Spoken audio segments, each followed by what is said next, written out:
Astagfirullah. Assalamualaikum warahmatullahi wabarakatuh.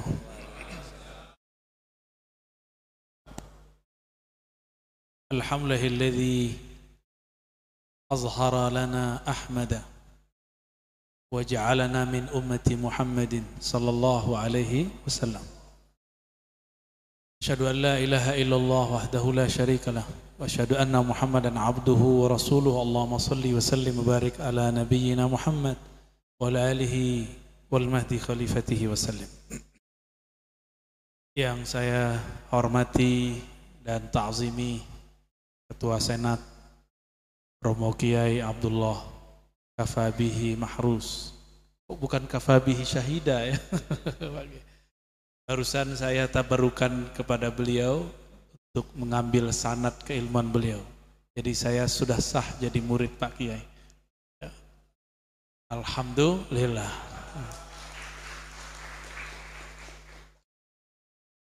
Jadi saya termasuk santri Lirboyo.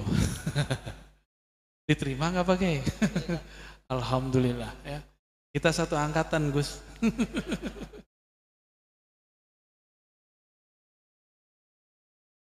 Ini sudah lama saya pengen mampir, cuma eventnya baru sekarang ya, alhamdulillah. Dulu malah mampirnya ke Kewagian, diketawain sama sahabat saya itu, Kiai Zainal Mutakin. Gitu. Kita manggilnya kalau di pesantren kayak pesantren ini, kayak manggil orang Cina, coy. Ya. Mana dia ini? Yang nanti malam ke tempat pesantren beliau ya, insyaallah. Tema kita sangat penting sekali tentang peran pesantren ya.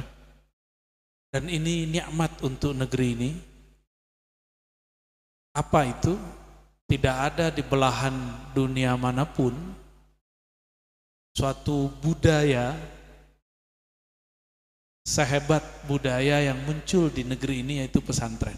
Hatta Mesir nggak punya pesantren, Saudi nggak punya pesantren, Yaman baru belakangan Al Habib Omar buat Darul Mustafa. Itu angkatan pertamanya Habib Munzir, Habib Jindan, kawan saya Ustadz Idris Palembang, ada lagi Kiai Romli di Mampang Jakarta. Kebetulan saya sepengajian dengan beliau, dulu kami talaki kepada ulama Suriah. Di situ saya tahu, oh mereka ini rij awal ya, generasi awal daripada Darul Mustafa Tarim. Jadi Habib Umar pun terinspirasi banyak dari negeri ini. Meskipun secara keilmuan dan akhlak kita banyak teristifadah dari beliau, ngambil faedah dari Al Habib Umar bin Hafiz. Ya, mata Allah fi hayati wa hafizahullah ta'ala. Amin.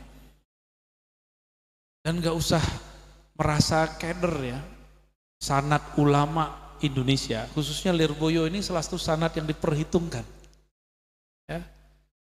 Apalagi yang tadi kita canda-candain, satu program namanya cari-cari masalah, Bahsul Masail. Ini termasuk yang tren di dunia keilmuan pesantren dan bisa menyelesaikan banyak masalah dulu. Maka nanti dengan adanya launching ini saya berharap pembahasannya tidak lagi pembahasan 2 abad yang lalu, tapi pembahasannya yang ada sekarang. Kenapa? Kitab-kitab hasyiah dulu itu ditulis untuk menjawab persoalan di zamannya. Maulana al-Imam Zakaria al-Ansari, beliau musnid kabir, semua mazhab ada di tangannya, semua thariqat ada di zamannya, semua manhaj ada pada beliau, semua jalur qiraat ada di beliau. Beliau nulis hasyiah untuk zamannya. Nulis hasyiah fikih untuk zamannya. Untuk zaman sekarang kita perlu membuat hasyiah baru. Persoalan sekarang sudah tambah banyak. Ada persoalan lama yang muncul kembali. Tadi doa yang dipakai oleh Romo Kiai, doa tawasul kan, oleh kelompok sebelah kan apa? Kelompok minhum. Nah, istilahnya orang sini ya. Kalau minhum gimana?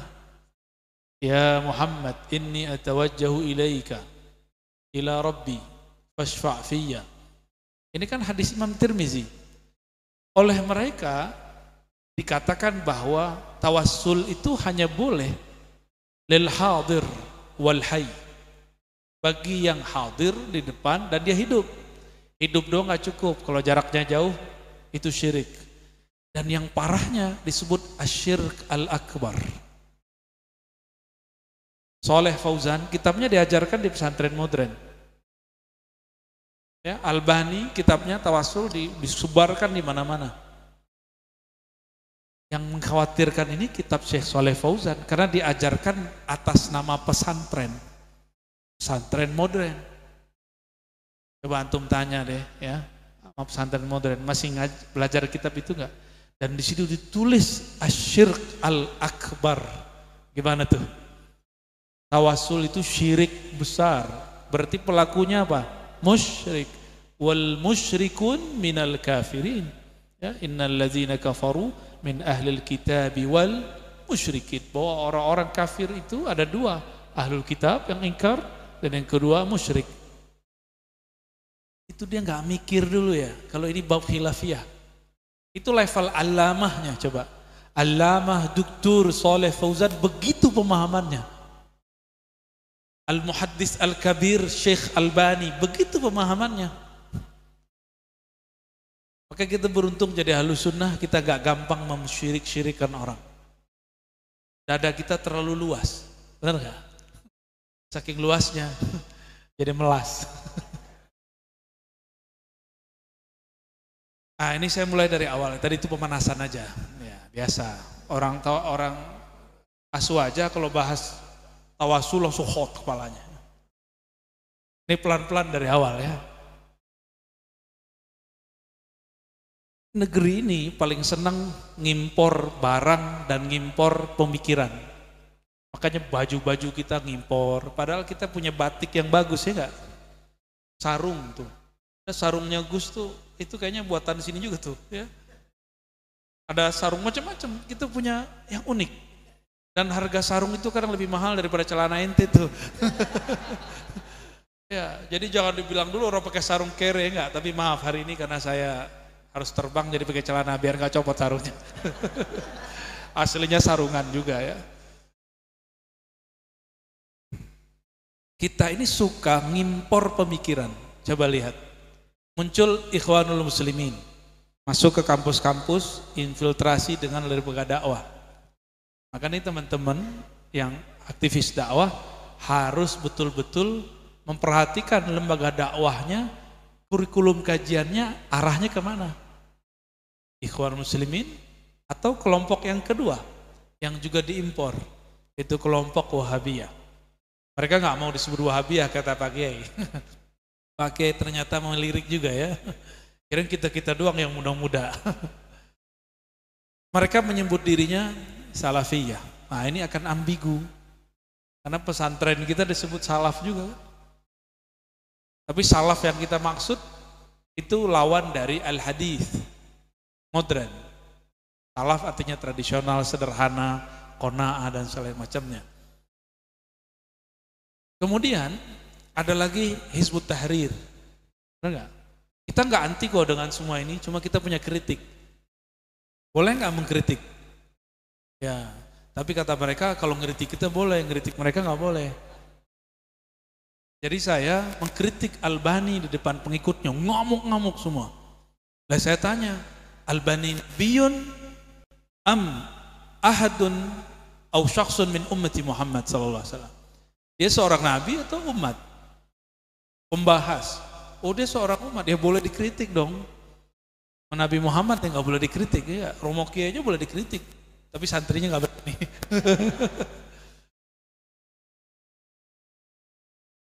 Itu kita kritik. Dan dulu guru kita Syekhna Ali Mustafa Yaqub beliau mengatakan, ini kelompok ekstrim ini seandainya mau mereka akan ja'alu al-Albaniya nabiyan. Seandainya mereka mau, mereka akan bersikap memperlakukan Albani seperti nabi. Begitu beliau gergetannya. Padahal guru saya itu murid Syekh bin Bas. Guru saya itu murid Syekh bin Bas pakai. Kan dituduhlah kami ini separuh-separuh Wahabi kan. Ya salah. Itu gak benar ya, kiai kami steril dari Wahabi ya, alhamdulillah. Cuma agak kencang dikit ya, mutasyaddid. Ahlus sunnah mutasyaddid. Apalagi yang sering diimpor, ada lagi jemaah tabligh, itu masih bagus. Jemaah tabligh ini didirikan oleh Maulana Ilyas Al-Kandahlawi, seorang muhaddis, ahli sanad, diteruskan oleh muridnya Maulana Zakaria. Maulana Zakaria ini muhaddis mursyid 3 thariqah. Maka sekarang di Madiun, Tomboro ini dulu pesantren thariqatnya Idrisiyah, NU juga, Nahdiyin, Aswaja. Ketika ketemu pola-pola jemaat tabligh, mereka kemudian mengadopsi. Dulu ada al-mursyidnya namanya Kiai Uzairan ya. Itu juga orang alim. Bernaqsyabandi tidak pernah khuruj fisabilillah seperti jemaat tabligh, tapi beliau setiap hari khuruj di pesantrennya. Ya, Kiai saya, Kiai Ali Mustafa Yakub, didatangin oleh anak muda. Jadi mereka itu ada namanya tashkil. Tashkil itu mendakwahi orang supaya ikut khuruj. Anak muda ini lupa kalau ketemu Kiai minta doa. Saya kan pernah khuruj juga. Kan pengen tahu ya enggak? Pengen tahu nih akidahnya apa, manhajnya apa. Ternyata anak muda ini lagi jos, namanya lagi semangat. Ada bahasa Jawanya enggak tuh? Semangatnya berlebih, itu bahasa Jawanya apa? Kalau kita nyebutnya lagi jos. Hah? Reginas, kirain rengginang. Apa kata dia, Pak Kiai? Ya, kenapa Ananda? Khuruj lah. Nah, maksudnya khuruj apa?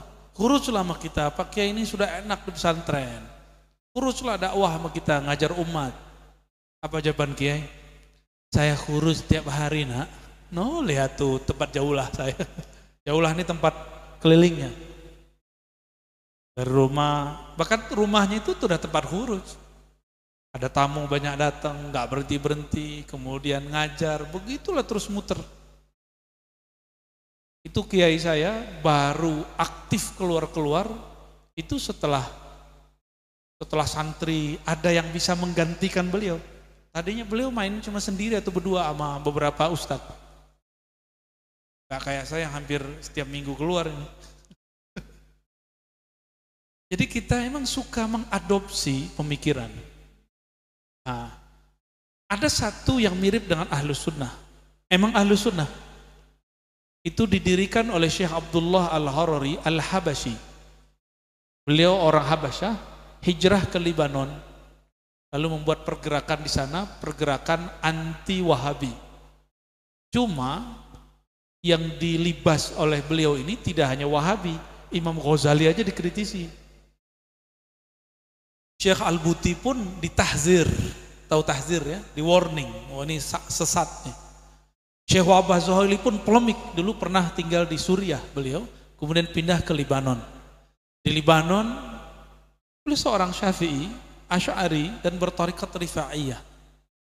Cuma sayangnya mengkritisi ulama tidak pada tempatnya. Namun jasa beliau dalam mengkritisi Wahabi, Salafi, terutama karya-karya Ibnu Taimiyah, ini perlu jadi pegangan. Ini boleh dijadikan rujukan nih nanti Gus Ahmad ya, yaitu Maqalat As-Sunniyah fi Kashfi Dhalalat Ibnu Taimiyah. Coba diulang judulnya. Maqalat As-Sunniyah fi Kashfi Dhalalat Ibnu Taimiyah. Itu bacaan saya dari 2004. 2004 kita baca itu.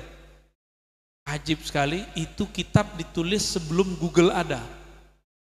Sebelum aplikasi kitab ada, dan beliau merujuk ke kitab-kitab manuskrip. Masih tulisan tangan.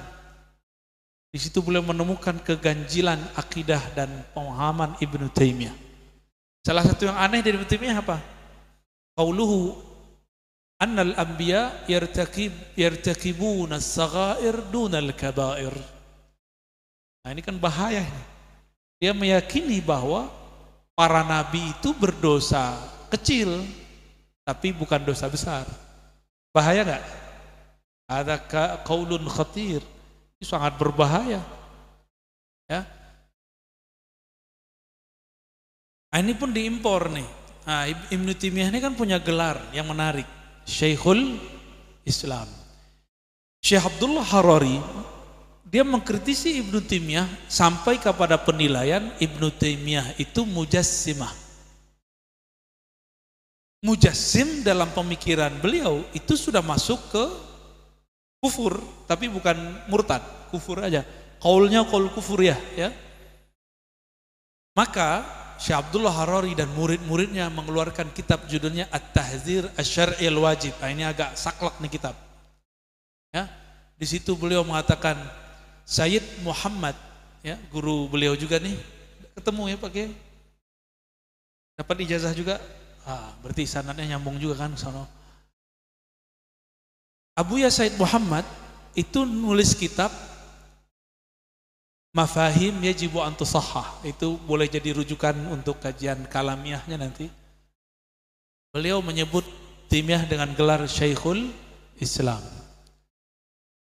Datanglah muridnya Syekh Abdullah Harari, Syekh Salim Alwan namanya, di Australia. Apa kata dia? Ini apa-apaan ini? Orang sesat disebut Syekhul Islam.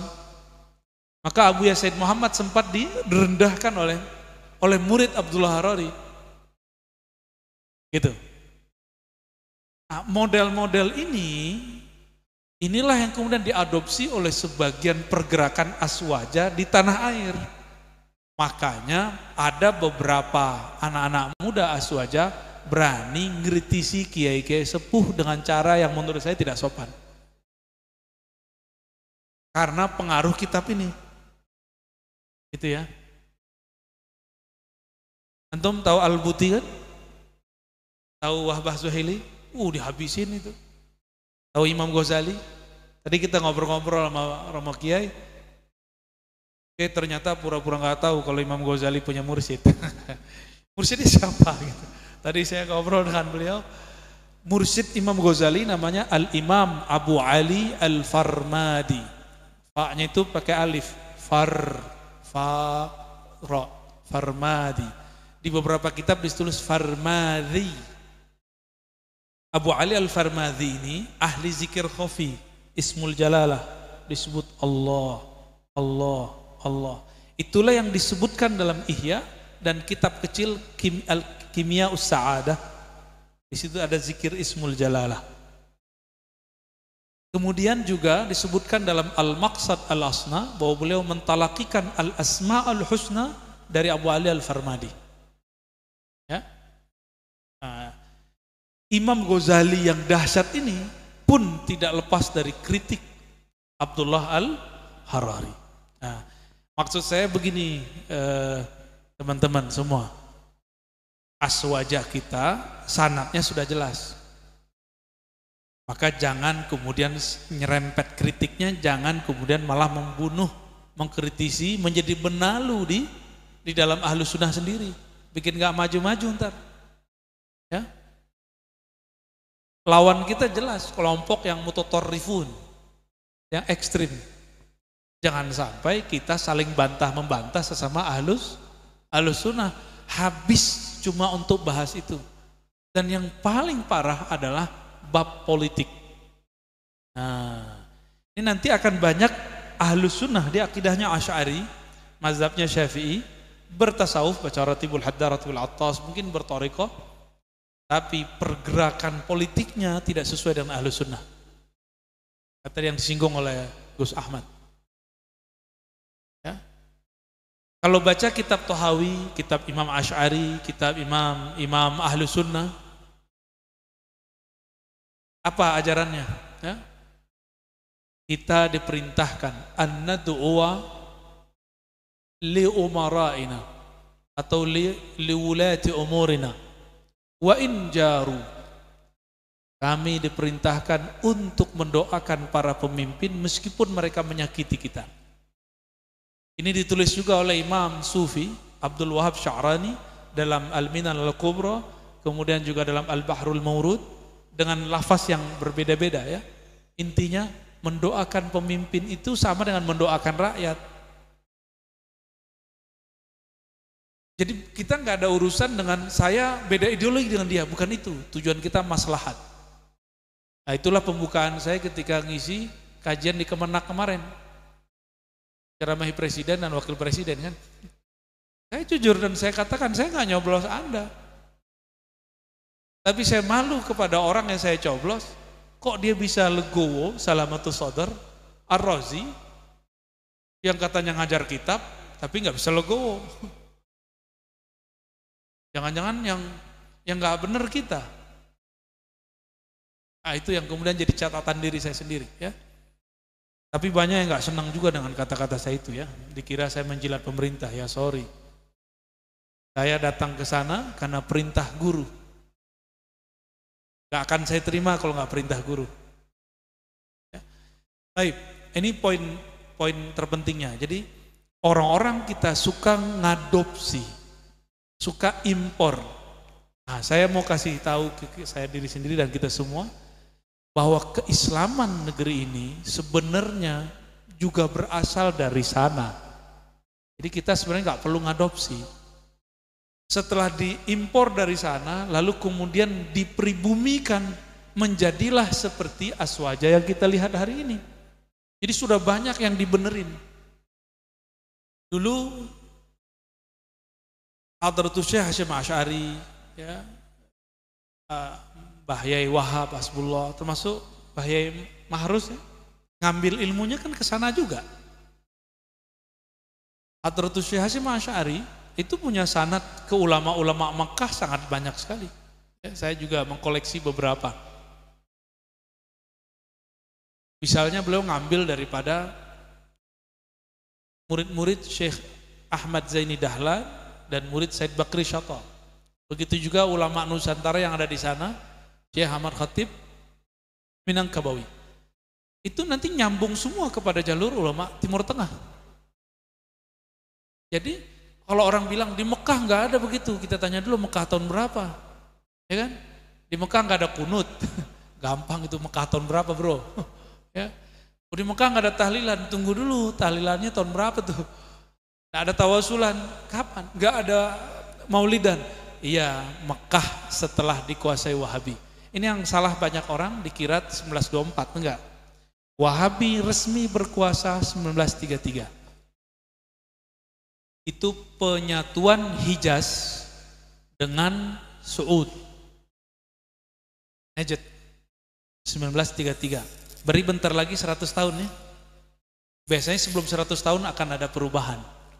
Siapa tahu pertuhan itu bersumber dari negeri kita. Amin ya rabbal. Nih, aneh mau tanya sama antum nih. Di Mekah udah nggak ada maulid kan? Torikot nggak boleh diajar di sana. Ya, mazhab-mazhab yang diajar di sana cuma beberapa, mazhab mereka aja, kecuali di kelas-kelas kampus.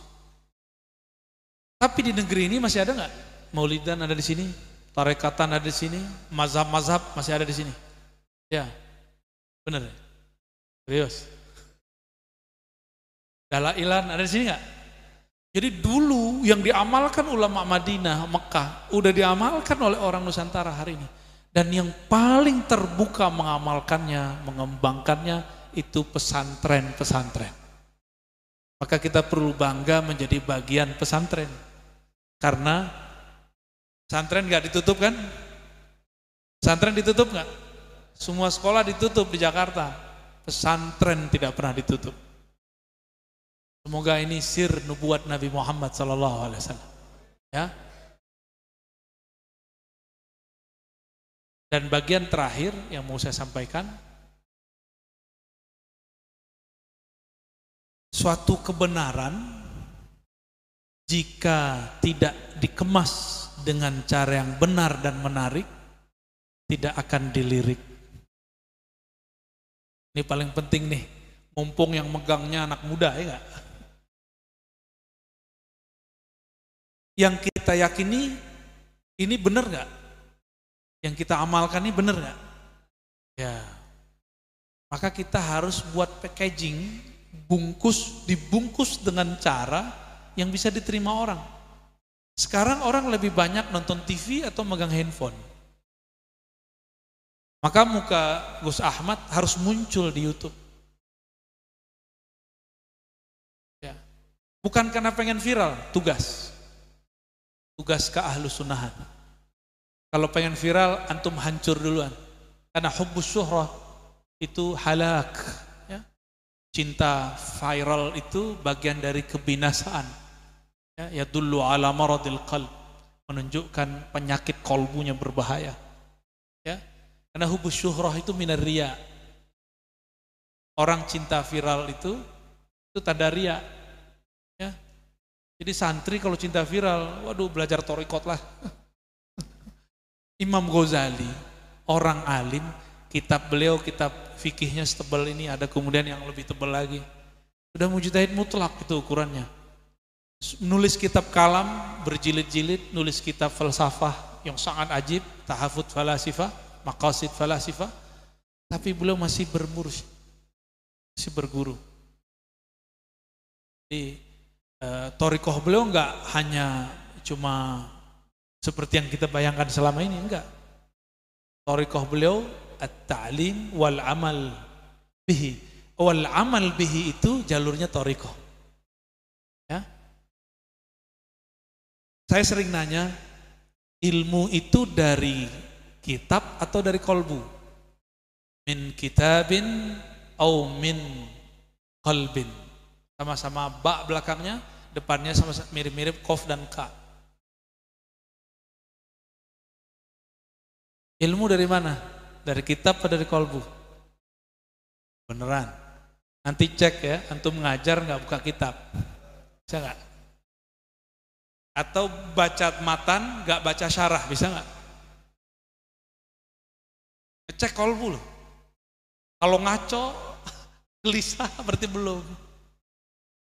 Jadi hasyiah itu hanya dibutuhkan bagi orang-orang yang ilmunya yastanid ilal mazahir, baru kepada marojek yang zahir. Kalau antum makomnya sudah makom somadiyah, Allahus somad, itu langsung bisa min ladun hakimin alim. Langsung ngambil ya, ngedownload. Coba, masa Ustadz Kiai mau ceramah buka rujukannya dari Google? Katanya anti Yahudi, ya enggak?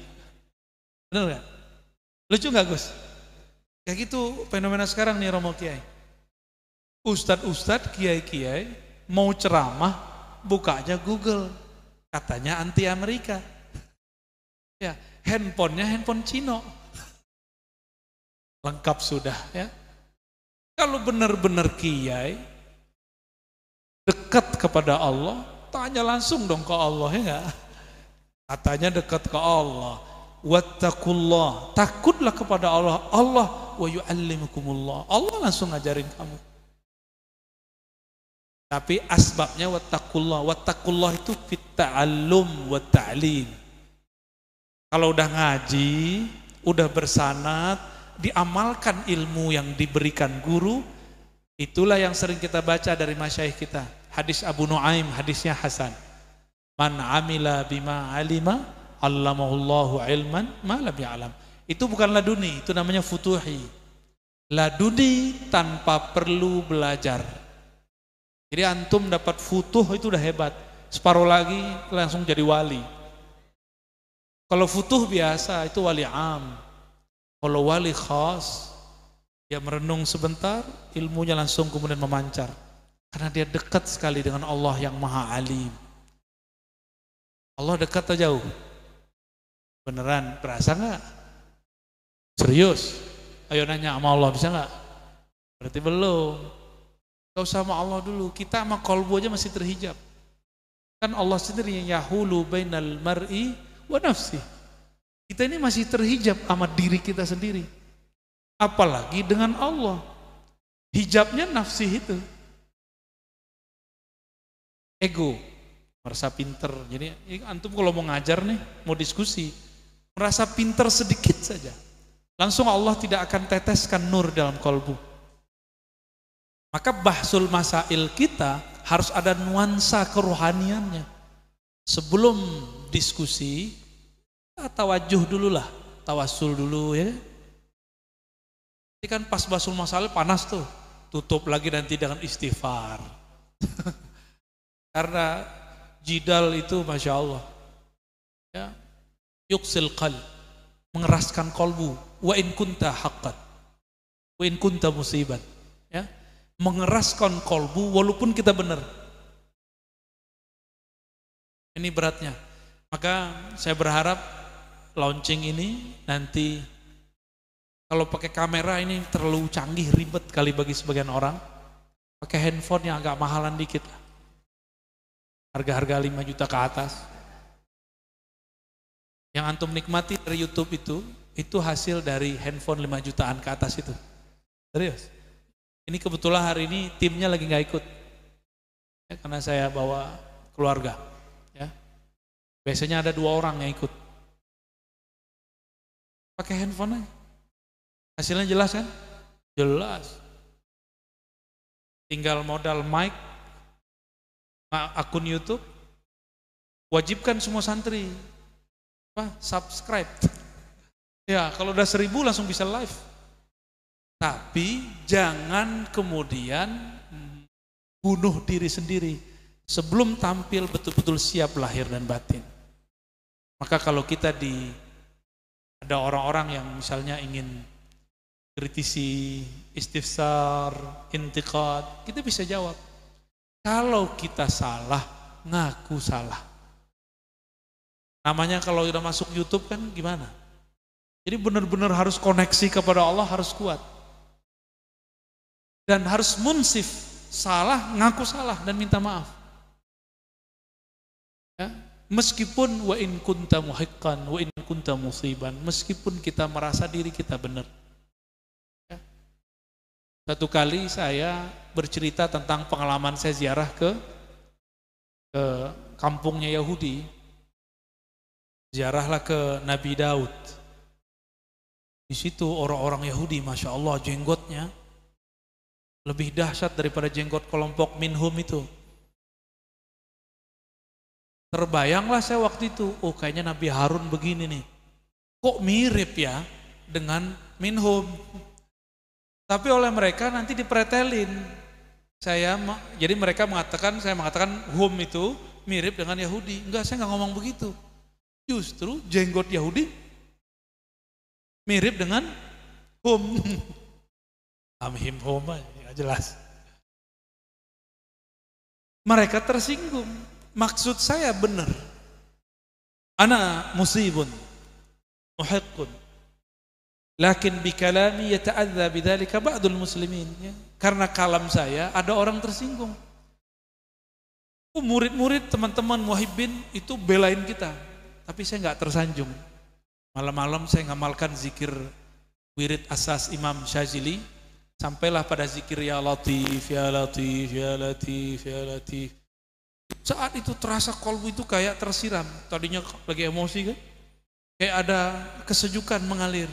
Ya Latif. Gak tahu antara sadar gak sadar saya mendengar satu kalam, saya anggap itu ilham. Sudahlah, kau minta maaf saja kepada mereka. Begitu ya. Ya sudah. Tahu-tahu udah selesai ya Latifnya. Ternyata Allah itu sangat dekat dengan namanya. Disitulah saya praktek ana ma'ahu idza dzakarani. Hadis Bukhari Muslim, hadis Qudsi. Aku bersamanya jika dia menyebut namaku. Jadi kalau antum mau dialog dengan Allah, sebut namanya dengan adab yang bersanad kepada wali-wali Allah. Jangan ke wali syaitan. Sama-sama isim tapi ke wali syaitan. Nanti bisikannya balas aja, buka, ya, hantam. Tapi kalau dari Allah enggak. Dan itu jelas sekali. Kalau di bahasa Arab kan gitu, fasta'fu minhum. Ya, pakai hum memang di situ. Ya. Allah itu pemaaf. Allah itu memberi maaf. Ya sudahlah, maafkan kesalahpahaman mereka, kamu minta maaf dari mereka. Jadi nanti forum diskusi ini semoga ada hasilnya. Selesai posting. Sekarang orang bukan zaman baca, zaman nonton. Benar? Serius? Itu udah curhat tuh Gus. Maka tolong nanti kawan-kawan ini khidmah untuk nyokong para asatis untuk memproduksi kajian-kajian positif. Jangan biarkan YouTube itu kosong dari konten-konten Ahlus Sunnah yang positif. Ya, kira-kira itu yang dapat saya sampaikan. Wallahu a'lam bishawab.